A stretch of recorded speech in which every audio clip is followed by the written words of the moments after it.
షాద్ నగర్ వైపు ఉన్న మన స్వర్గసీమ వెంచర్లో ప్లాట్లు కొన్న వాళ్ళంతా సంతోషంగా ఉన్నారు. ఒక్కసారి విజిట్ చేయండి. Sandeep Reddy Vanga with us. Namaste. Namaste, thank you. It's been 6 years anukunta. Yeah, 6 years. Our first interview. Yes. Before starting our interview, I want to show you one clip అనమాట. iDream లో ఇచ్చిన ఇంటర్వ్యూనే ఇప్పుడు బాగా circulate అవుతుంది. ఇది ఒక్కసారి మీరు చూడండి. ఏది శ్రీకాంత్ నా మీద ఫీలింగ్ ఏంటంటే ప్రపంచంలో ఎవడన్నా లేజీ ఫెలో ఉన్నాడు ఆఫ్టర్ బిగ్ లెబోస్కి అంటే ఈ సందీప్ గాడి అనే ఫీలింగ్ అయింది. ఆయనే ఎందుకు బోరబొండ నుంచి అత్తాపూర్ వచ్చి నన్ను పిక్ చేసుకొని ఓ ప్రొడ్యూసర్ ఉన్నాడని చెప్పి కెఫే మెల్లాకి తీసుకొచ్చాను. ఓకే, ఓ ప్రొడ్యూసర్ నీకు అదే అంటాడు, అతని దగ్గర డబ్బులు ఉన్నాయి పెడతాడు, నీ గురించి చెప్పినా నీ సినాప్సిస్ పంపినా ఈజ్ ఎక్సైటెడ్ అని. పెద్ద ప్రొడ్యూసరా? He makes decent films. I don't want to take his like don't. So మేము కెఫే మెలాన్స్కి అలా ఎంటర్ అయ్యాం. ఆయన హడావిడిగా దిగు వెళ్తున్నాడు. వెళ్తుంటే డూడ్ అని చెప్పి పిలిస్తే అతను చెప్పాడు, డైరెక్టర్ వచ్చాడు కథ కోసం రమ్మన్నావు కదా, యూఆర్ ఆన్ టైం కదా అంటే, ఏ లిసన్ నాకు అర్జెంట్ ఒక కాల్ వచ్చింది, హ్యావ్ టు గో అని. ఇప్పుడు డైరెక్టర్ వచ్చిండు, నువ్వు ఎటు వెళ్తున్నావు అంటే, లేలే నాకు అర్జెంట్ ఉంది వెళ్తున్నా అంటే, మనోడికి అసలు పిచ్చ కోపం వచ్చింది. బ్రదర్ ఒకసారి రా అన్నాడు. అంటే నేను పక్కన ఉన్నా, నేను చూస్తాను ఏం చేస్తాడు. నాకు తెలుసు శ్రీకాంత్ ఆ రోజు మేమిద్దరం కొంచెం షార్ట్ టెంపర్గా వేసి, నాకు మనోడు ఏం చేస్తాడు అనుకున్నాం. వస్తే భుజం ఇచ్చేసి ఇలా కిందికి అన్నాడు విండో దగ్గరికి, గుర్తుపెట్టుకో సందీప్ రెడ్డి వంగ పో. ప్రొడ్యూసర్ చెప్పిండు గుర్తుపెట్టుకో. నేను కూడా చూసిన ఫేస్బుక్లోనే ఇక్కడ. తను ఏ నాలెడ్జ్తో చెప్పారో అంటే అప్పుడు ఎంత అవగాహన ఉండి చెప్పారో, మీ గురించి ఏం తెలిసి చెప్పారో తెలియదు కానీ గుర్తుపెట్టుకో సందీప్ రెడ్డి వంగ. ఇప్పుడు అదే నిజమైంది. Sandeep Reddy Vanga is a brand. మొత్తం నేషన్, ఈవెన్ బయట కంట్రీస్ కూడా మీకోసం, మీ ఇంటర్వ్యూస్ కోసం, మీ మూవీ కోసం ఎదురు చూస్తున్నాయి. It happened. I'm so glad, very happy. More than happy. Happy is a small word, but నేను అప్పుడు భయపడ్డా, శ్రీకాంత్ ఎందుకు ఇట్లా అంటావు మరి, ఇప్పుడు చేసింది లేదు ఏం లేదు, నువ్వేంది అట్లా పెద్ద స్టేట్మెంట్ ఇస్తున్నావు అని. I remember that day. That was afternoon. He's in touch with you now? Yeah. He's DOP కదా. అండ్ కబీర్ సింగ్ టైంలో కూడా మీరు తెలుగు ఇంటర్వ్యూస్ ఏమి ఇవ్వలేదు? ఏమి ఇవ్వలేదు, రీమేక్ కదా, ఏమి ఇవ్వలేదు. అడిగారు కానీ నేను అన్నా చేసిన సినిమా కదా ఎందుకని. Okay, 6 years away from Telugu audience. But ఈ 6 yearsలో 6 yearsకి ముందు ఇచ్చిన ఇంటర్వ్యూస్ మళ్ళీ చూసారు తెలుసా, కబీర్ సింగ్ టైంలో కానీ. ఓకే, మనం 6 years అంటే 2 years పాండమిక్ పోయింది. ఓకే, ఇప్పుడు యానిమల్కి వచ్చేద్దాం.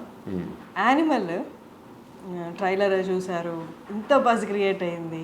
ఇప్పుడు ఎలా అయిపోయిందంటే, సందీప్ రెడ్డి నువ్వు సినిమాది నువ్వు ఏం చేసినా మేము హిట్ ఇస్తాం అంటే, మీ కథల్ని అవన్నిటికీ నెక్స్ట్ అది సందీప్ రెడ్డి నుంచి ఒక సినిమా వచ్చిందంటే, రిలీజ్ అవుతుంది అనౌన్స్మెంట్ వచ్చింది అంటే ఆ బజ్ క్రియేట్ అయిపోయింది. అర్జున్ రెడ్డి తర్వాత, కబీర్ సింగ్ తర్వాత. How do you feel that? Feeling very overwhelmed actually. Looking at the advance bookings తెలుగులో కూడా, నో మ్యాటర్ అది ఎంత డబ్బింగ్ ఫిలిం అయినా కూడా ఓపెనింగ్స్ బుకింగ్స్ అన్ని తెలుగు సినిమాలానే ఉన్నాయి. So very happy. నేను అడ్వాన్స్ బుకింగ్ ఇంత స్ట్రాంగ్ ఉంటాను అనుకోలేదు తెలుగు తమిళ్. హిందీలో ఉంటాయని తెలుసు, because Hindi hero. But happy. హిందీలో రణబీర్ కపూర్ కాబట్ట, లేకపోతే ఆల్రెడీ కబీర్ సింగ్తో మనకి ఇక్కడ వచ్చిన విమర్శల కంటే ఎక్కువ విమర్శలు వచ్చి, at the same time collections కూడా, if I'm not wrong, 360 cross చేసింది. 380 చేసింది కబీర్ సింగ్. 380 క్రోస్ చేసింది. సో ఆ సక్సెస్ కంటిన్యూ అవుతుంది కాబట్టి అక్కడ ఓకే ఓపెనింగ్స్ బాగుంటాయి అనుకున్నారా? ఇంపాక్ట్ ఉంటుంది కదా. Same film maker is doing with Ranbir Kapoor, ఆయన సక్సెస్ ఇది. సో ఓకే, 2017 అప్పుడు I don't know Arjun Reddy budget ఎంత అప్పుడు? యాక్చువల్లీ స్పెండ్ చేసింది 2.5 crores. Okay, but if you calculate interest అని my fees, obviously I didn't take any fees. అట్లా ఇట్లా చూస్తే then we have to show it to 3.5, 4 అని. Because if you don't say 3.5, 4 మనకు కొన్ని అమ్మేటప్పుడు ఆ మాత్రం డబ్బులు ఇవ్వరు వీళ్ళు. సో చెప్పడం 4 అని అలవాటు అయింది, 3.5, 4 అని. But actual what we spent was 2.5. 2.5లో అయిందా సినిమాని ఇప్పుడు చూస్తే డౌట్ వస్తుంది యాక్చువల్లీ, 2.5 చేసామంటే. But it collected 50. ఏమో తెలియదు, అది ఎంత కలెక్ట్ చేస్తే నిజంగా తెలియదు. ఎందుకంటే అది రిసీవ్ చేసుకున్న విధానం, అది వచ్చిన సక్సెస్ రివ్యూస్ అని దాంతో అందరం ఖుషి అయిపోయినాం. యాక్చువల్లీ కూడా నాకు ఎంత కలెక్ట్ చేసింది, ఎంత షేర్ వచ్చింది నాకు అసలు ఐడియా లేదు. మా అన్నయ్యనో ఫాదర్ని అడగాలి క్లారిటీగా యాక్చువల్లీ. మీరు అసలు ఎప్పుడు నెంబర్స్, లాస్ట్ టైం ఇంటర్వ్యూలో కూడా చెప్పారు, నేను ఎప్పుడు నెంబర్స్ని పట్టించుకోను అని. స్టిల్ అంటే నెంబర్స్ కంటే ఎక్కువ యూనో ఆ రెస్పాన్స్ ఉండింది. డోంట్ థింక్ నెంబర్స్ కంటే ఎక్కువ రెస్పాన్స్, ఆ ఇంపాక్ట్, దోస్ ఫోన్ కాల్స్ అవి ఎక్కువ అయిపోయినాయి కదా, నాకైతే అదే అనిపించింది. సో నేను కూడా ఆ ఇంపాక్ట్లో, ఆ ఎఫెక్ట్లో ఉండిపోయాను. నేను ఎక్కువ పట్టించుకోలేదు అసలు ఎంత వచ్చింది ఏందనేది. బట్ అర్జున్ రెడ్డికి ముందు ప్రొడ్యూసర్స్ అనేది దొరకలేదు. ఆ టైంలో ఆ నెంబర్స్ అనేది ఈ అమౌంట్ పెడితే చాలు, నేనేంటో నాది, నేను రాసుకున్న కథని నేను చూపించాలి అన్న దాంట్లో అప్పుడు ఉండే కదా నెంబర్స్. అప్పుడు నాకు ఏముండే అంటే 2.5 పెడుతున్నాం, వర్స్ట్ కేసులో 2 అయినా బ్యాక్ రావా అనుకున్నాను. 50 పోతే పోయినాయి.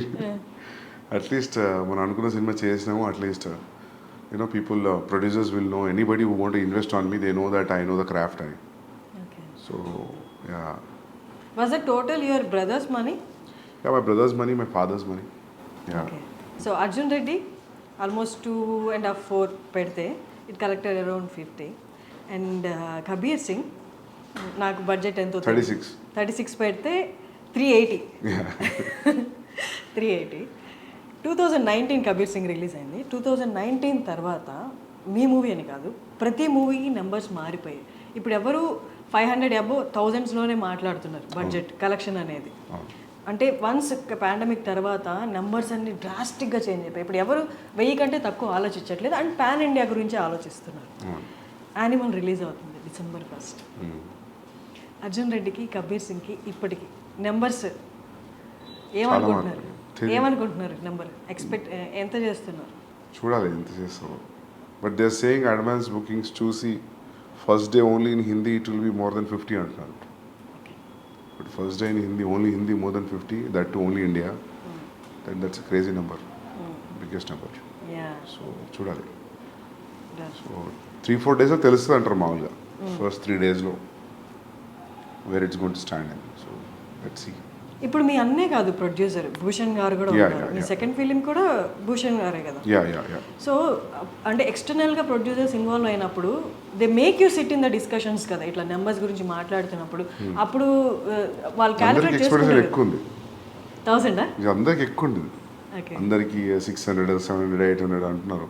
చూడాలి ముందే ఎందుకు ఇలా 2 రోజుల్లో తెలిసిపోతుంది. మిమ్మల్ని ఫస్ట్ నుంచి చూస్తున్నాను, you are so concentrated on your work అంతే. మీకు ఎప్పుడు హిట్ ఆర్ ఫ్లాపులు ఎఫెక్ట్ చూపించవా? ఫ్లాప్ అయితే ఎఫెక్ట్ పడుతుంది, ఎందుకు ఇప్పుడు దాకా రాలేదు. రెండు బ్లాక్ బస్టర్లు ఉన్నాయి కాబట్టి flop definitely will effect anybody. ఎందుకంటే 3-4 years into one film, one thought. So it's more than 3 years I'm into this film. Definitely flop అయితే కాదు. You very confident from the first film. మీ డెబ్యూ డైరెక్టర్గా ఉన్నప్పటి నుంచే same confidence ఉంది. అంటే see what I feel is like, నీ film మీద ఒక ప్రొడ్యూసర్ ఎంత అమౌంట్ ఆఫ్ మనీ పెట్టినప్పుడు you are answerable for that money back. దాని తర్వాత వచ్చింది ఇంకా bonus, you know. So that's what I thought first నుంచి కూడా. సో ఇది కూడా అంతే, పెట్టిన డబ్బులు వచ్చేస్తాయి ఎట్లయినా. రిటర్న్స్ రావడం అనేది సమస్య కాదు. So but for a conventional setup ఉన్నప్పుడు, అది ఎప్పుడు నెట్ఫ్లిక్స్ లేనప్పుడు, శాటిలైట్ డిజిటల్ లేనప్పుడు, దట్ వాజ్ ద థాట్, పెట్టిన డబ్బులు రిటర్న్ అవ్వాలి అని. ఇప్పుడు when you making film with star with reasonable budget, I think there will be a recovery. Exactly. Animal అనేది అర్జున్ రెడ్డి లాంటి ఒక క్యారెక్టర్కి పెళ్ళైపోతే ఆఫ్టర్ లైఫ్ ఎలా ఉంటుంది అట్లా అనిపిస్తుందా? ఎందుకు గడ్డం పోస్టర్ వాళ్ళనా? No not with the looks, rage కానీ అగ్రెసివ్నెస్ కానీ. ఓకే, అర్జున్ రెడ్డికి పెళ్ళైతే యానిమలా? లేదు. అవునా? ఏమో నాకు అట్లా అనిపించలేదు. మీకు అట్లా అనిపించిందా ట్రైలర్ 2 years చూసి? అవునా? పాటలు అన్నీ చూసి ఏది చూసినా అది అనిపించిందా? ఒక స్టేజ్లో అనిపించిందా? ఇప్పుడు అర్జున్ రెడ్డి బేసికలీ చాలా aggressive character. Okay. He loves that girl అక్కడి వరకు ఓకే. బట్ ఎప్పుడు పెళ్ళి అయిపోయింది కదా ఇంకంతా అంటే హ్యాపీ ఎండింగ్ లా ఏముండదు కదా, ఎవర్ ఆఫ్టర్ హ్యాపీగా ఉండడం అలా ఏమి ఉండదు కదా, హైపర్ నేచర్ అనేది బయటపడుతుంది కదా. వాట్ ఇఫ్ అది పెళ్లి వరకు ఓకే, పెళ్లి తర్వాత సిచ్యువేషన్స్ అనుకూలంగా లేనప్పుడు ఆ హైపర్నెస్ బయటకు వస్తే అదే యానిమల్ అన్నట్టు అనిపించింది. లేదు లేదు లేదు, ఎందుకంటే యాంగ్స్ట్ ఎప్పుడు కూడా అర్జున్లో angst was never about father or parents or any background or any other external force. Arjun angst was majorly about himself with him and the girl. So అది ఇది క్వైట్ డిఫరెంట్ ఫ్రమ్ క్యారెక్టరైజేషన్ అయినా, milieu అయినా, background అయినా ఏదైనా. So maybe ఇంకా గడ్డం కొంచెం aggression చూపిస్తే అందులోకి వెళ్తున్నారు ప్లస్ నేను చేశా కాబట్టి. If it was a different directors name I don't think so ఈ క్వశ్చన్ వచ్చేది అని అనుకోవట్లేదు కదా. సేమ్ డైరెక్టర్ కాబట్టి మీకు అట్లా అనిపిస్తుంది ఏమో అనుకుంటున్నాను. Maybe the characterisations you dealt with the anger issues in the first film. Yeah, ఇక్కడ కూడా మనకి ఆ సెల్ఫ్ డిస్ట్రక్టివ్ నేచర్ కొంచెం కనిపిస్తుంది ఆ క్యారెక్టరైజేషన్లో బేస్డ్ ఆన్ ద ట్రైలర్. మాకు పూర్తిగా మూవీ తెలియదు కాబట్టి. సెల్ఫ్ డిస్ట్రక్షన్ లేదు అసలు, లేదు సెల్ఫ్ డిస్ట్రక్షన్ థాటే లేదు ఇందులో. Is fully focused, is prepared for what he wants to achieve. So self destruction అనేది లేదు, because you don't want, it doesn't want to destruct because there is a proper ambition and goal for this guy in Animal. Arjun was lost, destroyed in love. So quite different. Maybe because it was same baby aggressive టోన్కి ఏమైనా కొంచెం అనిపించిన గడ్డంతో ఉన్నా మీకు అట్లా అనిపిస్తుందేమో, కానీ కాదు. Actually Arjun పెళ్లి తర్వాత ఏం చేస్తున్నాడంటే వేరే కథ రాయొచ్చు, కానీ స్ట్రెచ్ చేయాలనుకుంటే పార్ట్ 2 అని. సందీప్ రెడ్డి ముంబైకి వెళ్ళిపోయాడు. కబీర్ సింగ్ తీసిన తర్వాత మళ్ళీ తెలుగుకి వచ్చేస్తాడు అనుకున్నారు, ఎందుకంటే అది రీమేక్ కాబట్టి వెళ్ళిపోయారు అక్కడికి. తర్వాత వచ్చేస్తారు ఇక్కడ ఖచ్చితంగా సెకండ్ స్ట్రైట్ మూవీ అనేది తెలుగే అనుకున్నారు. But why again Bollywood? నేనేమనుకున్నా అంటే first thing the span will be big anyways when you make a Hindi film. Now today in the post-pandemic tarvata it has become wherever you make a film, if it has a content in it, then it will go places like KGF, Pushpa, are the examples. And content of the universe will unna kuda there is no guarantee that every film will go like KGF and Pushpa. You know, there is no yardstick for it. And top of it, I got a chance to work with Ranbir Kapoor, so that is one of the main reasons I didn't want to miss the chance. And he'll fit into the story very well. ఈ రెండు factors ఉన్నప్పుడు I thought I should not think about the language. So language is only for a setup, but excluding that, when you see a wide release, it will be a very big release, right? When you compare to doing it in a Telugu film.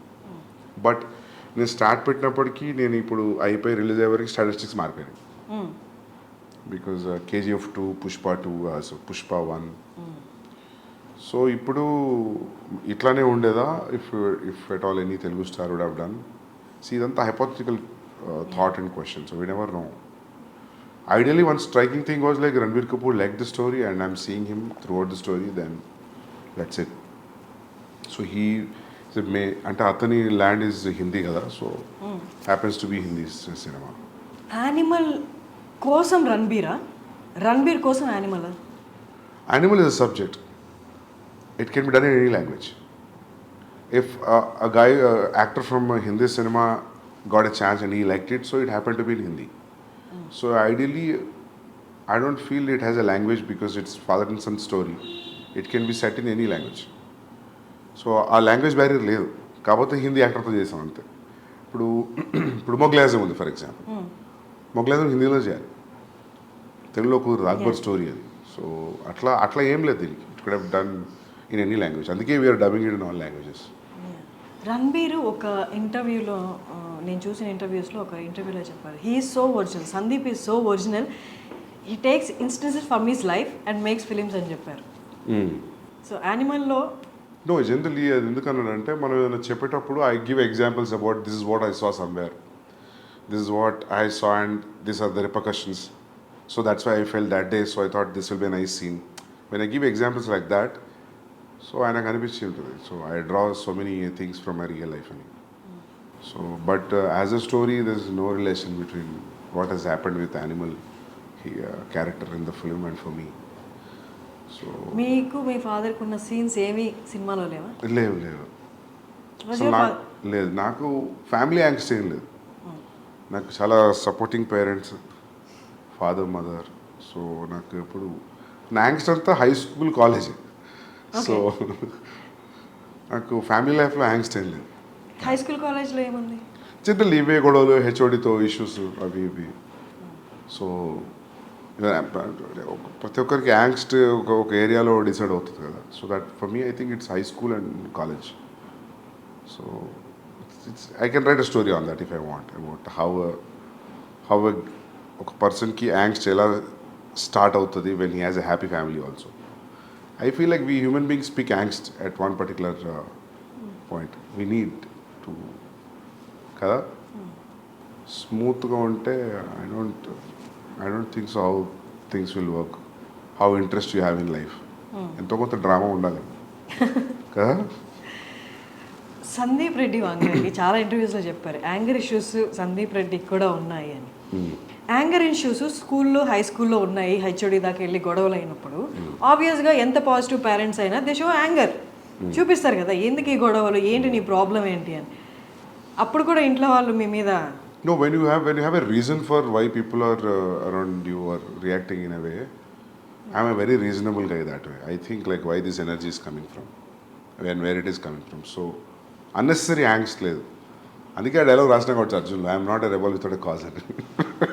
Okay so yeah, reason ఉంటే rebel కాకుండా okay స్మూత్గా deal చేసే option కూడా ఉంది కదా. You chose rebel. అట్లా ఏం లేదు. We're young that time.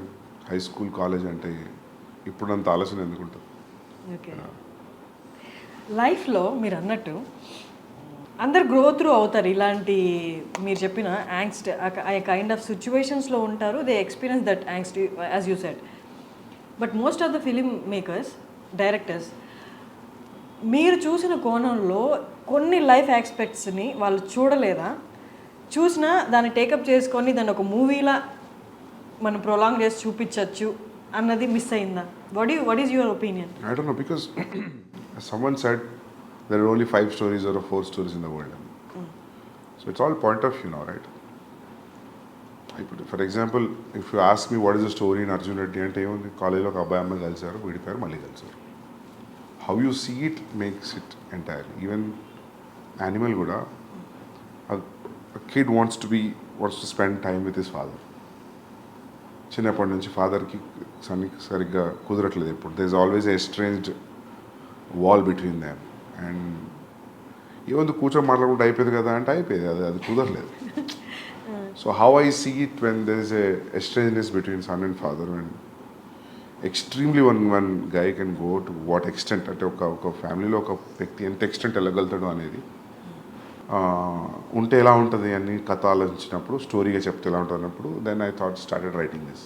ఆ పాయింట్ ఎక్కడ వచ్చింది? ఇప్పుడు మీరు చెప్పిన పాయింట్ ఉంటే ఎలా ఉంటుంది అన్న పాయింట్ అంటే ఎక్కడ, ఏ టైంలో వచ్చింది ఆలోచన, ఏ సిచ్యువేషన్ చూసినప్పుడు? ఫాదర్ సన్ స్టోరీస్ ఏం వచ్చినాయి అసలు మామూలుగా చాలా తక్కువ కదా. మాట్లాడుకోవడం అలాంటివి ఉన్నాయి కానీ మీరు డీల్ చేసినట్లుగా లేవు కాదు. మామూలుగా మేజర్గా ఇష్యూస్, ఫాదర్ సన్ ఇష్యూస్ మీద సినిమా ఏముంది? బొమ్మరిల్లా we cannot say it's ఒక ఇష్యూ అని చెప్పలేము. they are living in the same but father son story Bommarillu predominantly father and son story కదా. సో అట్లా ఎందుకు అనిపించిందో తెలియదు, అనుకున్న బాగుంటుంది అనిపించింది నాకు. ఫాదర్ అండ్ సన్ మీద story which will be appealing to everybody, universal appeal ఉన్న స్టోరీ. ఓకే బట్ మీరు ఇప్పుడు ఇంత క్యాజువల్గా చెప్తున్నారు, ఎలా అనిపించిందో తెలియదు అని. బట్ అనుపమ చోప్రా గారి ఇంటర్వ్యూలో యూ టోల్డ్ దట్ ఈ లైన్ నేను అనుకున్నాను and I'm gonna show that అంటే వైలెన్స్ అనేది ఎలా ఉండబోతుందో చూపిస్తాను అని చెప్పారు కదా. అంటే were you talking about this story only? Yeah this story only because I always wanted to make this story. నేను అర్జున్ తర్వాత కూడా స్టార్ట్ చేసింది ఇదే, మళ్ళీ రీమేక్ వెళ్ళిపోయా. And that was very casually చెప్పాను నేను. అది ఇంత పెద్ద స్టాండర్డ్ పాయింట్ అవుతుందని నేను అనుకోలేదు. అది కూడా నేను ఇంక అయిపోయింది వెళ్తున్నా మైక్ తీస్తున్నప్పుడు అడిగిందాము, I hope next film will be like it will be all smooth sail అంటే no I think it will be more అన్న. Because that time I was very irritated about how things were around during Kabir Singh. So that was the reason I just. So audience అందరూ అర్జున్ రెడ్డి తర్వాత for a person like Sandeep Reddy remake అనేది అంత ఆప్ చేసుకోవడమో అంత interest చూపించడమో అనుకున్నారు. But what made you do the remake? There was a time actually, there's a time gap actually. Actually ఏం జరిగిందంటే I narrated a line to Mahesh Babu garu. He liked it. So I want sit and write. That will be, my understanding was, it will be next film after the current film what is in the shoot. Then I got to know that he already signed another film. Then I thought like, idi అయిపోయి అది అయిపోయేసరికి there will be a lot of time gap. And Bombay నుంచి I'm getting continuously calls to do the remake. Okay. First, it was pitched to Ranveer Singh. I want to do with Ranveer Singh. But finally he decided he'll not do it and అనుకున్నారంట ఆయన, because it is too dark for him at that point of time. So దాని తర్వాత even నాకు కూడా ఏం చేస్తానులే అనిపించింది. రణ్వీర్ సింగ్ వద్దండి, నాకు అంత ఇంట్రెస్ట్ రాలా చేయడానికి. Then I was interested in Telugu film. Gap ఉంది, ఆ గ్యాప్ ఫిల్ చేద్దామని నేను బాంబే పోయినా. ఓకే. యాక్చువల్ జరిగింది అది. సో ఇంకా వన్స్ యూ కమిటెడ్, ఇంకా దాని తర్వాత ఆ పెయిన్ వేరు ఉండేది చేసేటప్పుడు, because you always compare it, right? అక్కడ ఎట్లా వస్తుంది, ఇక్కడ that's very painful thing to do a remake. It's not easy. After all ఇంత క్రియేట్ చేసిన తర్వాత buzz for whatever it he's created, cult film, all that. So in remaking it again with different actor, if it doesn't live up to the your original, then I feel it's a big shame for film maker. So there was always a constant check. And I was always అంటే నేను I was on my toes for 14 months throughout the process of Kabir Singh. And నాకు తెలిసి